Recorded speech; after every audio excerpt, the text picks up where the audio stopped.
Assalamualaikum warahmatullahi wabarakatuh. Bertemu lagi dengan saya Juli Jati Prambuti dalam acara Ngaji Seni Rupa. Sahabat-sahabat semua, kali ini saya akan menjelaskan beberapa istilah di dalam seni rupa modern. Istilah kunci dalam seni rupa modern yang sering kita dengar, kita jumpai dalam teks-teks seni rupa modern itu antara lain adalah fine art. Nanti juga ada istilah applied art, lalu ada high art dan low art. Ya. Istilah-istilah itu sangat penting kita pahami karena ini kaitannya dengan konsep-konsep yang nanti berimplikasi pada pemahaman kita terhadap seni rupa modern, termasuk pada seni rupa modern di Indonesia nanti. Sahabat-sahabat semua, kita tahu bahwa dasar dari kebudayaan Eropa atau Barat itu berakar dari Yunani.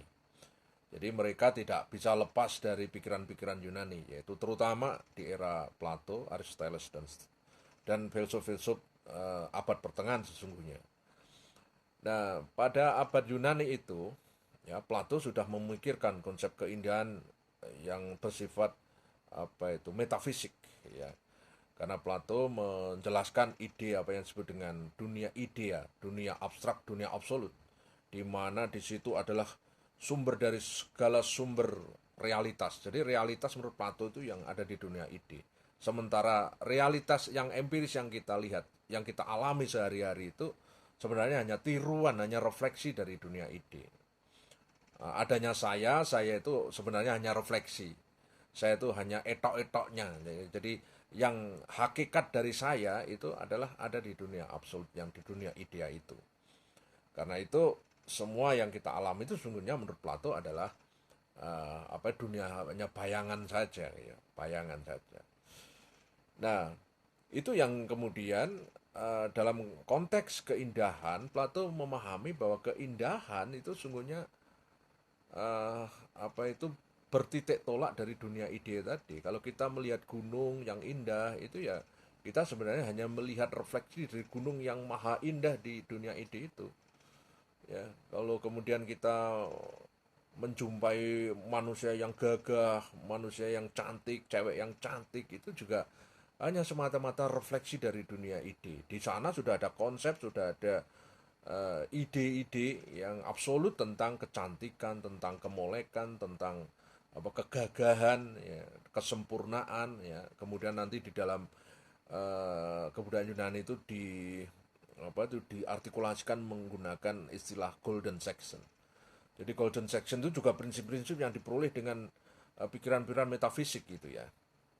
Nah, saudara-saudaraku, kemudian yang metafisik itu kemudian dipahami, kemudian dikembangkan, dipahami lebih jauh ketika sampai ke Jerman di abad 18-19 itu ketemu dengan para filsuf besar di Jerman saat itu. Antara lain misalkan Haeckel, Schopenhauer, kemudian lalu siapa tuh Immanuel Kant, lalu Scaler, ya Max Scaler maksud saya.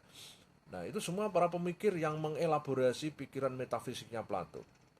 Para pemikir ini kemudian menegaskan bahwa keindahan itu bertingkat-tingkat, ya, dari yang metafisik menuju yang fisik. Nah, yang metafisik itu ya dianggap keindahan tertinggi, ya, yaitu dimulai dari apa yang disebut dengan keindahan religiusitas. Ya, kemudian baru keindahan spiritualitas. Kemudian yang berikutnya di bawahnya adalah keindahan vital atau saya sebut dengan keindahan vitalitas. Keindahan yang mendayakan hidup. Ya, jadi kalau kita menemukan keindahan, ya, kemudian hidup kita itu menjadi ceria, hidup kita itu menjadi optimis, menjadi menatap masa depan itu menjadi penuh dengan optimisme, ya itu adalah keindahan yang vital. Terus yang berikutnya adalah keindahan yang sifatnya guna, keindahan hiburan, keindahan yang semata-mata kesenangan saja. Nah, saudara-saudara, dalam konteks istilah fine art, keindahan fine art itu berada di dalam keindahan metafisik itu. Ya karena itu kemudian muncul prinsip apa yang disebutkan nanti yang berikutnya itu nanti kemudian muncul uh, art for six art for art sake, ya, art for art sake. Nah, seni demi seni itu sendiri, maksudnya itu ya tadi, jadi keindahan itu tidak memiliki pretensi, keindahan yang tertinggi tidak memiliki pretensi pada hal yang sifatnya guna, ya. Keindahan itu ya metafisik, keindahan itu langsung masuk ke dunia batin, dunia rohaniah gitu. Maka di dalam tingkatan yang tertinggi dari keindahan menurut para filsuf Jerman itu adalah keindahan religiusitas.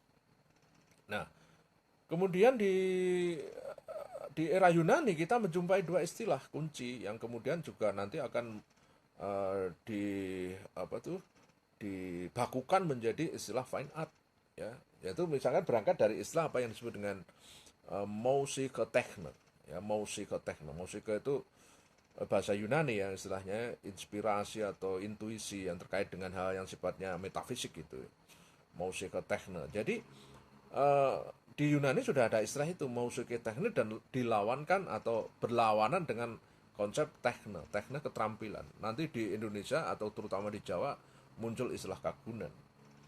Ya, Musikertechne lebih dekat dengan istilah kalangwan. Ya, di kalangwan itu keindahan, kalango itu indah, ya. Indah yang sifatnya sofistik, ya, yang di dalam dunia pemikir muslim sebenarnya sudah ada di era abad 14-15 itu, ada dalam paradigma Irfani. Jadi keindahan yang dialami langsung, dan kemudian keindahan itu dicerap, dialami langsung, ya, terus kemudian menemukan hal yang sifatnya adikodrati, ya, berjumpa dengan pemilik keindahan yang hakiki. Itu adalah prinsip irfani ya, di situ. Jadi di pemikir muslim di abad-abad itu juga sudah berpikir jauh sebelum pemikir Jerman memikirkan itu sesungguhnya.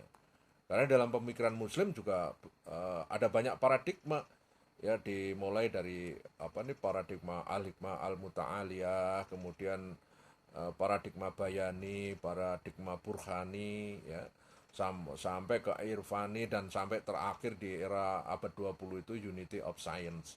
Itu semua paradigma Islam, ya, dalam melihat ilmu pengetahuan, termasuk di dalamnya melihat keindahan. Konsep-konsep keindahan dalam pikiran-pikiran sarjana-sarjana muslim atau para pemikir muslim itu bisa diracak melalui berbagai paradigma itu. Baik, kita kembali kepada persoalan apa itu fine art. Jadi fine art itu rujukannya itu dari Musikertechne.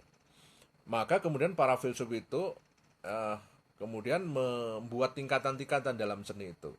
Jadi yang paling dianggap abstrak, ya, yang paling metafisik itu musik, karena musik dekat dengan istilah Musiker tadi, ya, Musikertechne. Jadi musik itu yang dianggap paling abstrak. Kenapa paling abstrak? Ya karena bunyi itu abstrak sekali, dan ketika bunyi itu di apa ya di kita dengarkan ya dengan berbagai bentuk dan komposisinya, maka kemudian menyentuh, ya. Jadi musik itu seni yang paling abstrak, ya, dan itu kemudian paling menyentuh jiwa kita. Karena itu musik dipakai di dalam kaitannya dengan ibadah-ibadah dalam keagamaan, terutama misalkan agama-agama Kristiani, ya. Jadi itu dekat sekali dengan musik, karena musik itu membuat suasana batin lebih lebih agung ketika itu dinyanyikan, dilafalkan di dalam kaitannya dengan upacara-upacara keagamaan itu.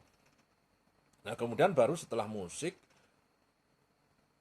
yaitu seni lukis. Nah, seni lukis itu juga material, ya, tetapi ingat, seni lukis itu penggambaran sesuatu yang nyata, tetapi kemudian dialihkan dalam bidang dua dimensional. Ya, di dalam bidang dua dimensional itu adalah imajinasi yang ada. Jadi yang real itu berubah menjadi image, menjadi gambaran. Ya, dan gambaran itu yang sifatnya liris, dan liris itulah yang abstrak dan metafisik. Jadi seni lukis itu dianggap yang kedua setelah musik. Terus yang ketiga baru seni patung.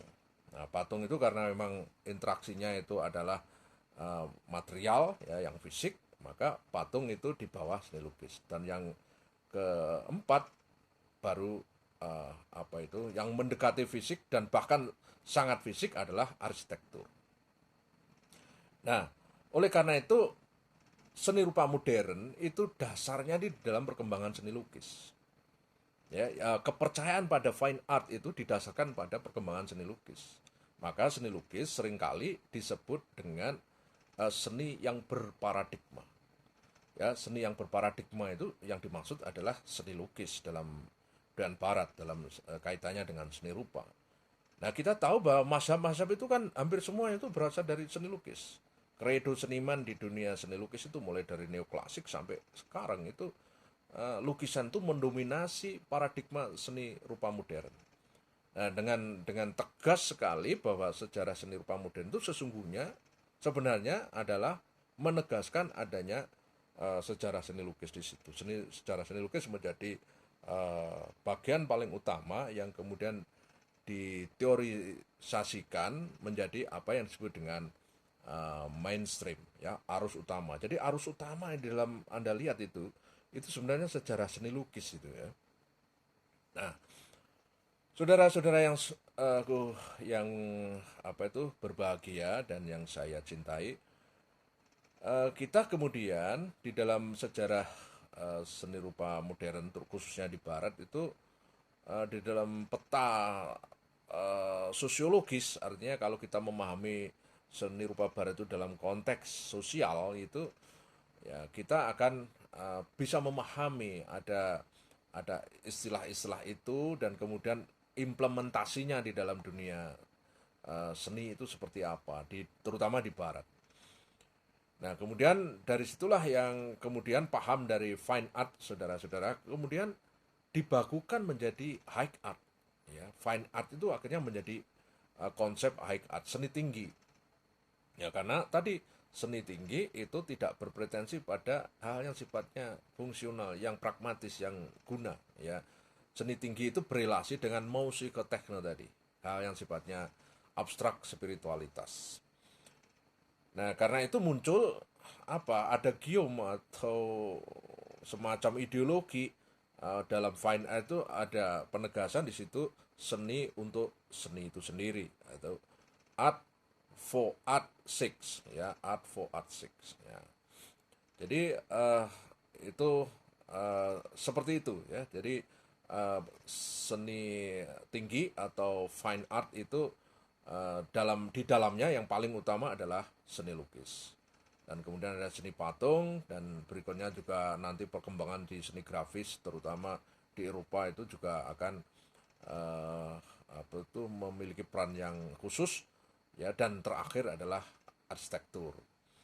Dan yang berikutnya sahabat semua, nanti pada sesi selanjutnya saya akan menjelaskan bagaimana konsep ini akhirnya kemudian dibakukan menjadi sebuah sistem ilmu pengetahuan seni rupa modern di barat yang kemudian dia berkembang dan beredar secara luas bersama dengan kolonialisme barat ke dunia di luar barat ya, yang kemudian kita pahami sebagai sebuah konsep, sebagai konstruk ilmu pengetahuan. Dan lalu yang menarik justru nanti ketika seni modern itu berada di Indonesia, saya akan menjelaskan bagaimana institusionalisasi seni rupa modern di dalam sejarah seni rupa Indonesia. Tunggu video selanjutnya. Terima kasih. Wassalamualaikum warahmatullahi wabarakatuh.